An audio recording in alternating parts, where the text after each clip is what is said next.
Hi, I am Janie and this is Holly. And I just asked Holly the question, why are we going to talk about blame and shame when it comes to divorce?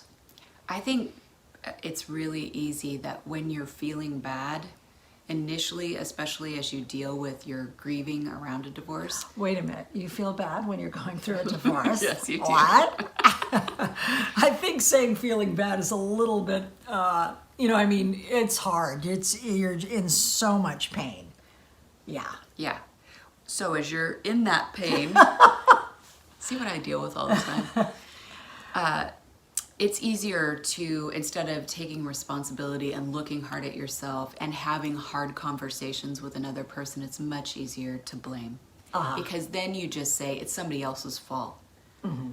And you don't have to take the time to deal with it. Right, and have to kind of face the reality that even if the other person decided to leave and you're a little, flabbergasted by it, to really kind of look at what was my role in it.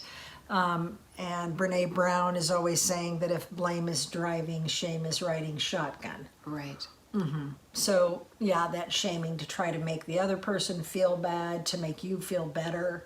Mm-hmm. It's almost an addictive cycle. I think it is a cycle for sure. Yeah.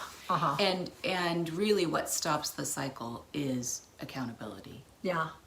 And if the other thing is if you don't stop the cycle, I think you stay stuck. Mm-hmm. Because when resentful, resentful, and you get a little ego boost when you shame and blame the other person. You get a little feeling that, well, I'm right and they're wrong, and that's where the dopamine, you get that little ego boost, and that's what starts kind of that addictive cycling, because your brain, when it gets the little dopamine hit from being all-knowing, all-powerful, then your brain says, that felt good, let's do it again. And so you can just really get into the shame-blame cycle that keeps us so stuck. I think another piece of it, too, is that if you don't deal with this stuff, if you don't have accountability, you're likely to repeat the same cycle in another relationship. Yeah.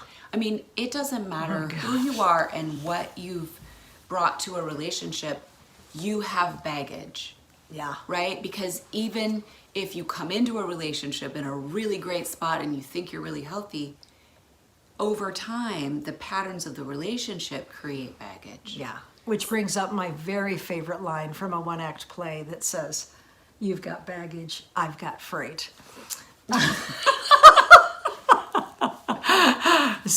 But it's true that the blame and shame cycle, that addictive cycle that makes us feel better, can really keep us stuck.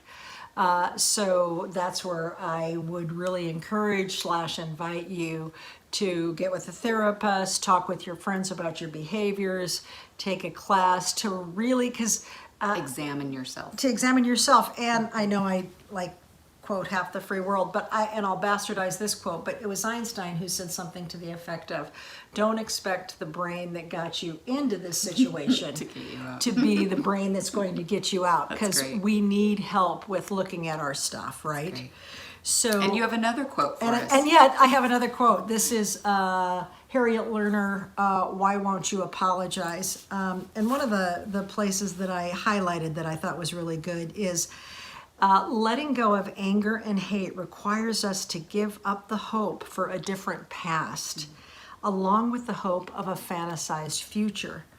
What we gain in a life more in the present moment, where we are not mired in prolonged anger and resentment that doesn't serve us. So beautifully said. It's so beautifully said, because the blame and the shame and the anger, it really keeps us in the past. And it also kind of makes us want to be snarky about the future. It just is a frickin' tar pit, and certainly not where I want to live. Right. Even though you get that short-term little, it feels good to say it, but yeah, it's not where you want to be. Good luck with that. Take care. Come see us at Grace Untethered. Bye-bye.